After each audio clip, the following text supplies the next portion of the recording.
নমস্কাৰ আজি হৈছে 5 জুন অসমৰ লগতে ভাৰতৰ বিভিন্ন প্ৰান্তৰ পৰা আজি সন্ধিয়াৰ কেইবাটাও খবৰ আহি পৰিছে যদি ৰেচন কাৰ্ড আছে তেন্তে এই খবৰ আপোনাৰ বাবে কুইণ্টেলে আহিছে ৰেচনৰ চাউল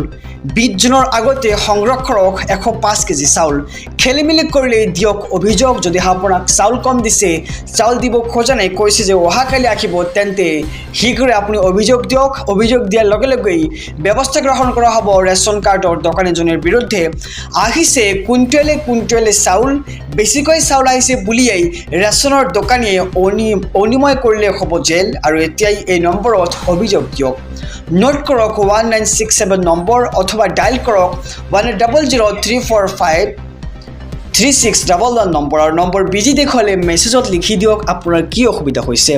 আৰু বেছিকৈ চাউল আহিছে বুলি অনিয়ম কৰিব নোৱাৰিব কোনো দোকানীয়ে আৰু এই অভিযোগতে জেল পৰ্যন্ত যাব লাগিব ৰেচনৰ দোকানীয়ে যদি সেই ৰেচনৰ দোকানী ভিডিঅ'খন চাই আছে তেন্তে সাৱধান হৈ যাওক কিয়নো আপুনি যদি অলপ খেলিমেলি কৰে তেন্তে আপোনাৰ বিৰুদ্ধে এজাহাৰ দাখিল কৰিব পাৰিব ৰেচন কাৰ্ডৰ হিতাধিকাৰীয়ে আৰু 1967ত অভিযোগ দিয়ক আৰু লগে পাব 105 কেজি চাউল আৰু এই মাহত লাভ কৰিব 105 কেজিকৈ চাউল 3 মাহৰ চাউল একেলগে লাভ কৰিব জনতাই যদি আপুনি 25 কেজি চাউল লাভ কৰে তেন্তে আপুনি এবাৰ 65 কেজি চাউল লাভ কৰিব গতিকে এজন হিতাধিকাৰীয়ে 5 কেজি চাউল লাভ কৰে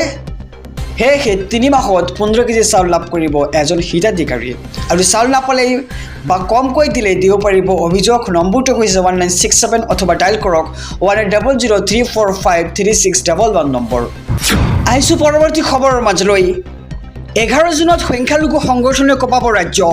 বাংলাদেশীৰ নামত মুছলমানক লক্ষ্য কৰি লোৱাটো সহ্য কৰা নহ'ব বিদেশীৰ নামত সংখ্যালঘুক লক্ষ্য কৰি লোৱাটো কেতিয়াও মানি লোৱা নহ'ব আমছু এবিএমছু নেমছু লগতে সংখ্যালঘু সংগ্ৰাম পৰিষদ ইয়াৰ লগতে জমিয়ত উলমা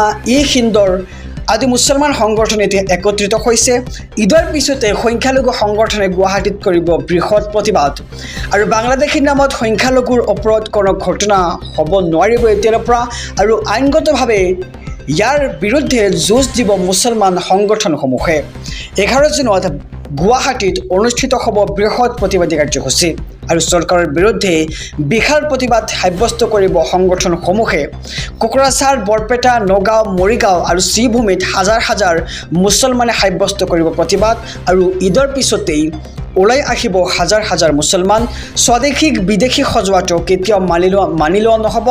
ভাৰতীয় নাগৰিকৰ ওপৰত হোৱা অন্যায় মানি লোৱা নহ'ব আৰু আমছুৰ সভাপতি ৰেজাউল কৰিম চৰকাৰৰ এই ডাঙৰ মন্তব্য ধৰ্মৰ ওপৰত ভিত্তি কৰি লক্ষ্য কৰি লোৱা হৈছে এতিয়া সংখ্যালঘু আৰু আদালতো মনা নাই এইখন চৰকাৰে ইতিমধ্যে উচ্চতম ন্যায়ালয়ৰ কাষ চাপিছে এবিএমছু আৰু বিদেশীৰ নামত সংখ্যালঘুক লক্ষ্য কৰি লোৱাটো কেতিয়াও মানি লোৱা নহ'ব বুলি সকলো মুছলমান দল সংগঠনে এক হৈ চৰকাৰক এই হুংকাৰ প্ৰদান কৰিছে আমছু নেমছু এবিএমছু আৰু সংখ্যালঘু সংগ্ৰাম পৰিষদ লগতে জমিয়ত উলেমা হিন্দ একত্ৰিত হৈ চৰকাৰৰ বিৰুদ্ধে সাব্যস্ত কৰিব বিশাল প্ৰতিবাদ ৰাজ্যবাসীৰ বাবে এক ভাল খবৰ আপোনাৰ বিপিএল কাৰ্ড আছেনে যদি আছে তেন্তে কমেণ্টত ইয়েছ লিখক আৰু যদি নাই তেন্তে কমেণ্টত ন লিখক কিয়নো যদিহে আপোনাৰ বিপিএল কাৰ্ডখন আছে তেন্তে আপোনাক চৰকাৰে দিব 25,000 টকা খবৰটো জনাম SB অসম মিডিয়াৰ সমুদায়কক উপাৰ্জনকাৰীৰ নিহত হ'লে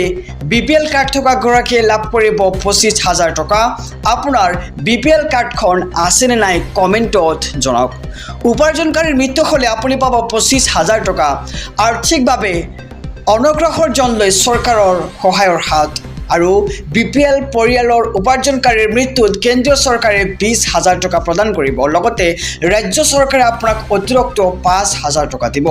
আৰু সৰ্বমুঠ 25,000 টকা লাভ কৰিব আৰ্থিক অগ্ৰসৰ বিপিএল কাৰ্ড থকা পৰিয়ালে আৰু বিগত 3 বছৰত 2,772 গৰাকী পৰিয়ালে এই সহায় লাভ কৰিছে আৰু বিপিএল পৰিয়ালে কেনেকৈ কৰিব আবেদন মুখ্যমন্ত্ৰী ডক্টৰ হিমন্ত বিশ্ব শৰ্মাই কৰিলে ডাঙৰ ঘোষণা আৰু আপোনাৰ যদি বিপিএল কাৰ্ডখন নাই তেন্তে শীঘ্ৰে বনাই লওক বিপিএল কাৰ্ড কিয়নো বিপিএল কাৰ্ড থাকিলেই উপাৰ্জনকাৰীৰ মৃত্যু হ'লে আপুনি লাভ কৰিব 25,000 টকা আহিছোঁ অন্য এক খবৰৰ মাজলৈ ৰাজনৈতিক প্ৰেক্ষাপটৰ এটি ডাঙৰ খবৰ ৰাজ্যসভাৰ নিৰ্বাচনক লৈ মুখ্যমন্ত্ৰী ডক্টৰ হিমন্ত বিশ্ব শৰ্মাৰ ডাঙৰ মন্তব্য এখন আসন এৰি দিব এইবাৰ অগপক ৰাজ্যসভা নিৰ্বাচনক লৈ মুখ্যমন্ত্ৰী ডক্টৰ হিমন্ত বিশ্ব শৰ্মাৰ ডাঙৰ মন্তব্য অসম গণ পৰিষদক এখন আসন এৰি দিব বিজেপি চৰকাৰে আৰু আনখন আসনৰ বাবে আহি আছে 12খন আবেদন পত্ৰ আৰু 12জন প্ৰাৰ্থীয়ে আগবঢ়াইছে প্ৰাৰ্থিত্ব 12খন আবেদনে প্ৰেৰণ কৰা হৈছে এতিয়া কেন্দ্ৰীয় সমিতিলৈ আৰু বিটিআৰৰ নিৰ্বাচনক লৈ চৰকাৰৰ গুৰুত্বপূৰ্ণ সিদ্ধান্ত বিটিআৰত 30খন আসনত প্ৰতিনিধিত্ব কৰিব পৰা ক্ষমতা আছে ভাৰতীয় জনতা পাৰ্টিৰ কিন্তু কিমান আসনত প্ৰতিদ্বন্দ্বিতা কৰা হ'ব তাক লৈ এমাহৰ পাছত কৰা হ'ব পৰ্যালোচনা আৰু জুলাই মাহত চূড়ান্ত হ'ব কিমানখন আসনত প্ৰতিদ্বন্দ্বিতা কৰা হ'ব আৰু ৰাজ্যৰ বান সমস্যাক লৈও বিশেষ পৰ্যালোচনা হ'ব আৰু বানপানীৰ সময়ত দুৰ্গতক সহায় কৰাৰ আহ্বান জনায় চৰকাৰে আৰু মুখ্যমন্ত্ৰী ডক্টৰ হিমন্ত বিশ্ব শৰ্মাই কৰিলে এই সন্দৰ্ভত কেইবাটাও ডাঙৰ মন্তব্য ৰাজ্যসভা নিৰ্বাচনক লৈ মুখ্যমন্ত্ৰী ডক্টৰ হিমন্ত বিশ্ব শৰ্মাই কৰিছে মন্তব্য অসম গণ পৰিষদক এখন আসন এৰি দিব লগতে বিটিআৰ নিৰ্বাচনক লৈ চৰকাৰৰ গুৰুত্বপূৰ্ণ সিদ্ধান্ত